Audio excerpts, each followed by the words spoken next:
I first played Legend of Zelda Breath of the Wild on the Wii U.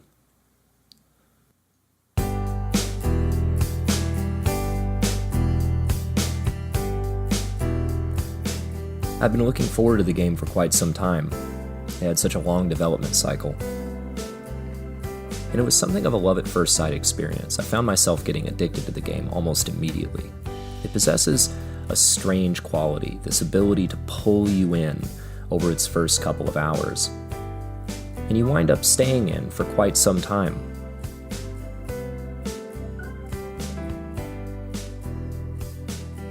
As someone who had been disappointed by the past 2 Zelda releases, this was a welcome breath of fresh air.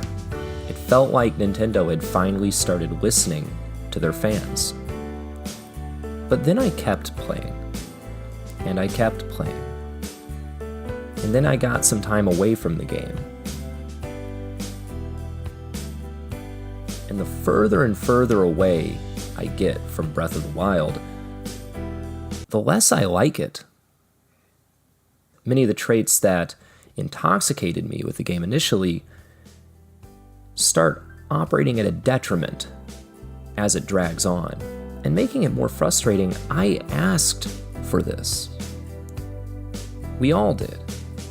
This is the game that we wanted as fans of the series, and now here we are, and I can't help but feel like The Legend of Zelda as a series has been left at a crossroads. To explain this, we first need to flash back. Not all the way, but let's go back to the Ocarina of Time, the first 3D Zelda game.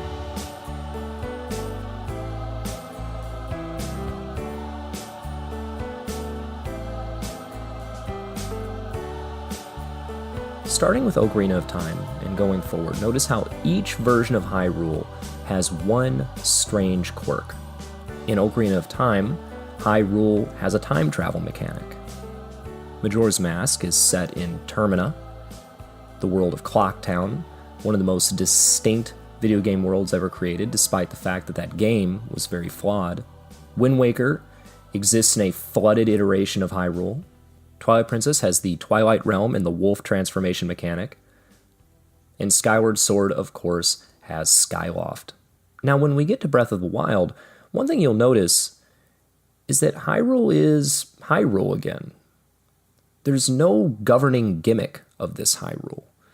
There's no time travel, there's no ocean for you to sail, there's just a castle and towns and dungeons.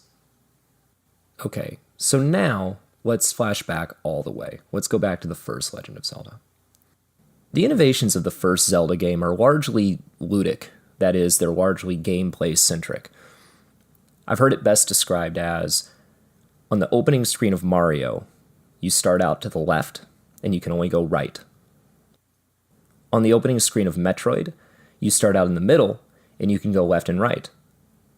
But on the opening screen of The Legend of Zelda, you can go up, down, left, right, and into a cave. The game embodied a vision very ahead of its time, of total freedom, of total adventure. But it also didn't really have much competition. On top of that, graphic limitations at the time and our sort of primordial understanding of video game storytelling meant that The Legend of Zelda didn't need much specificity. Specificity is that special ingredient in any fantasy story that makes this story different from the other ones. Sometimes specificity comes out of tone, for instance, the writing of Terry Pratchett. Sometimes it comes from a unique idea, like the strange worlds of Ursula K. Le Guin. And other times it can simply come from a unique insight, for instance, connecting wizarding in the world of sword and sorcery with a high school, as Harry Potter did. But the one thing you really shouldn't be allowed to get away with in fantasy storytelling is a lack of specificity.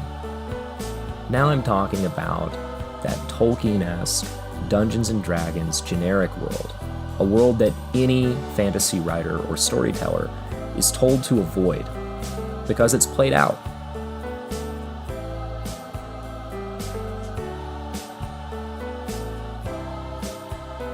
you can make an argument that Zelda started trying to address this flaw, this foundational flaw in the series, in its 2D games. Link's Awakening is set in a world of dream, on an island village, with a very, very unique and distinct aesthetic. And as I said, Nintendo continued trying to innovate its world, change its world, bring something new to the table with each successive 3D game. And that's not exactly to say that every one of these attempts has been very successful. The most notorious example would be the flying mechanic from Skyward Sword. We were promised a version of Wind Waker, only with flight. What we got was just a elaborate overworld HUD. Imagine going to the Hunter's Dream in Bloodborne, but it was a level every time. And even Ocarina of Time, a game that is, of course, beloved and very important historically, struggled with its world specificity. While the game did innovate a time travel mechanic and try to use it in some pretty interesting ways, it really went underutilized in a majority of the dungeons. But this is my big point. While some of these approaches were certainly more flawed than others, they were attempts to solve a serious issue that has been sort of infecting the Zelda franchise for quite some time now. Many of Breath of the Wild's gameplay changes are built around minimalism. The game wanted to sharpen the Zelda formula down to sort of a fine point. But minimalism in and of itself isn't really art. It's just a lack of information.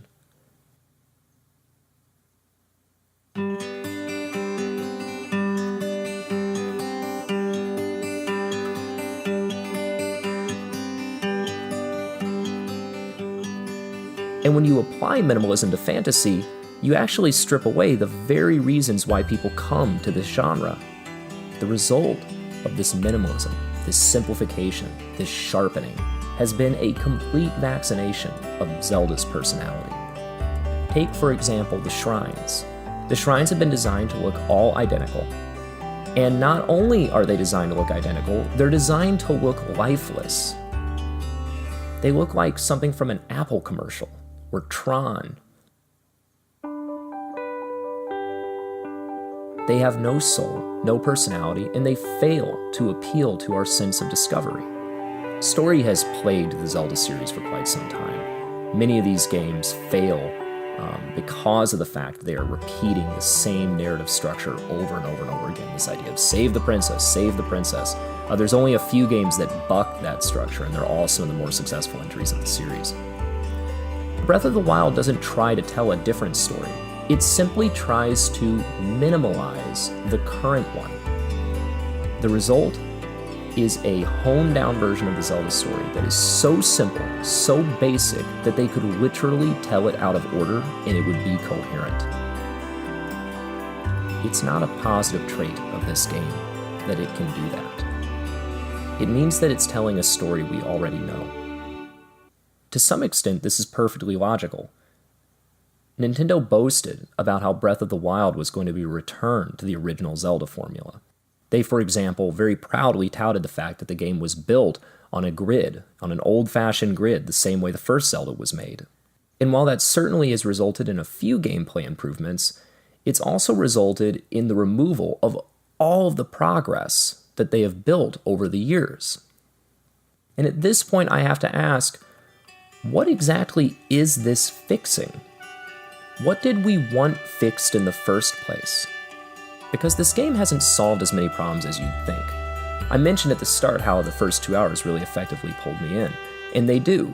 But it's worth noting, the first 2 hours of this game are a gigantic tutorial.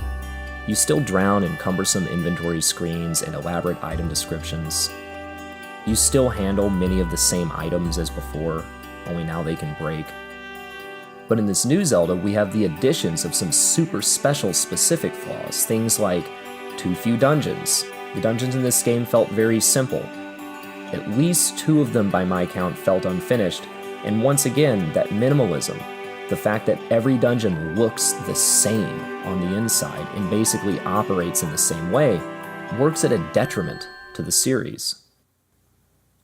Boss fights have long been an anchor of the Zelda series, only now, bosses are all samey. fighting them is boring, because combat in this game was broken when they tried to transition it from the Wii U to the Switch.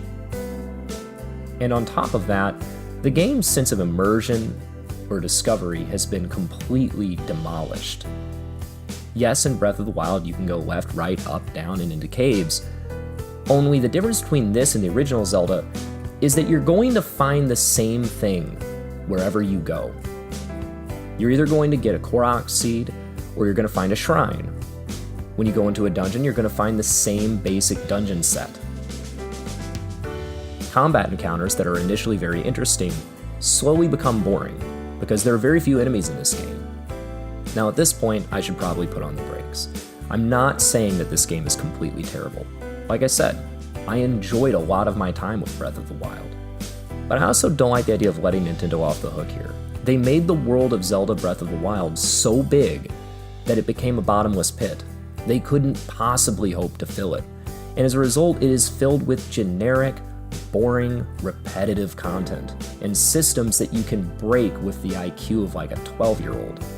This is what happens when you sanitize the personality of your game. This is the consequence of minimalism. Breath of the Wild exists in a world with a generic castle town, with generic villages, with a generic princess, with a generic story, with a generic hero, with a generic plot. The very few specks of uniqueness that dot this world, creatures like Koroks or the Gerudo towns, are almost all references to previous games. Now, the legacy of Breath of the Wild is probably going to come down to the fact that it gives you so many tools at the start of the game and then lets you have your world. And that's fine, but I personally would much rather play something like The Legend of Zelda: Link Between Worlds, where it's giving you a lot of freedom, while at the same time giving you a much more specific and unique world to explore. But Breath of the Wild forgot that you need something to discover.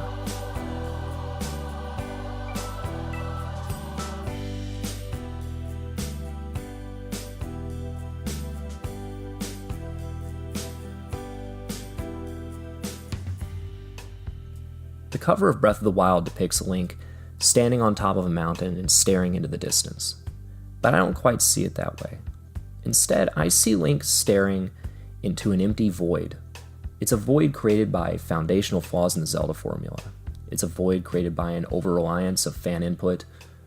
And it's a void created by this commitment to minimalism that has excised everything distinct about the series. It's true that in Breath of the Wild, you can go anywhere. But if you can go anywhere, that also means you're going nowhere.